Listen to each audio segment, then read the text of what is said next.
ক্যারেটের মধ্যে মুড়ি মাখা হয়েছে। কি করবে, কিছু করার নেই এবং কোনো কিছু ছিলও না।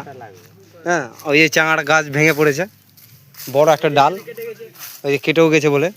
তো কোনো ব্যাপার না, এগুলা বান্দর চ্যাংড়া এরকমই হয়। আর এটা তো সব থেকে বড়ো 1 নম্বর কুড়িয়া, হ্যাঁ, বলাই যাবে না একে। হ্যাঁ হ্যাঁ, এই যে দেখো আমরা এই যে আম পাড়ছি, এই যে বাবলুদা, এই যে বাবলুদা এখন জঙ্গলের মধ্যে হাতড়িয়ে হাতড়িয়ে আম কুড়াচ্ছে, দেখতে পাচ্ছ। এই যে ভালো মতন খুঁজবে, হ্যাঁ, আম যেন না মানে ছাড়া পড়ে।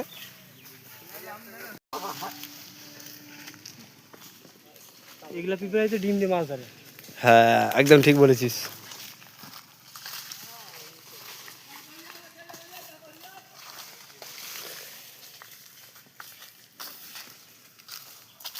এবার ন্যাংরার সাইজ চরম সাইজ এসছে। বিছনা লেগে গেছে, আমের বিছনা একবারে। এতদিন তো গাছ মালিক আমাদেরকে আম পাড়তে দিচ্ছিল না, আর এখন আমাদেরকে তেলাচ্ছে আম পাড়াবার জন্য। পারবো পারো পারো পারো।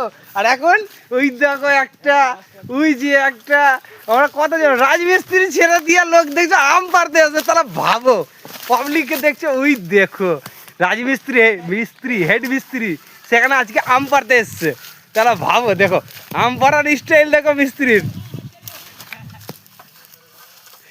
হ্যাঁ, সবাই আজকে আম পাড়তে এসছি আমরা। কী করবো, কাজ ছিল না, বাড়িতে বসেছিলাম। তো একজন আসলো, বলছে আম পাড়তে যেতে হবে, তো চলো আম পাড়তে আসি। তাই জন্য আম পাড়তে চলে এসছি। দেখো ওই যে আম, এখানেতে 1 লক্ষ্মী আম বাগানে এসছি। আম পাড়তে পারতে পুরো খাসতে হয়ে গেছি।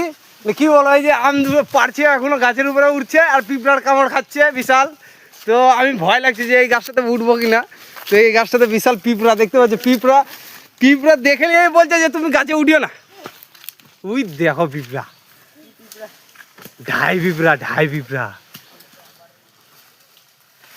কে কে এই পিঁপড়াটা চিনো সবাই বলবা।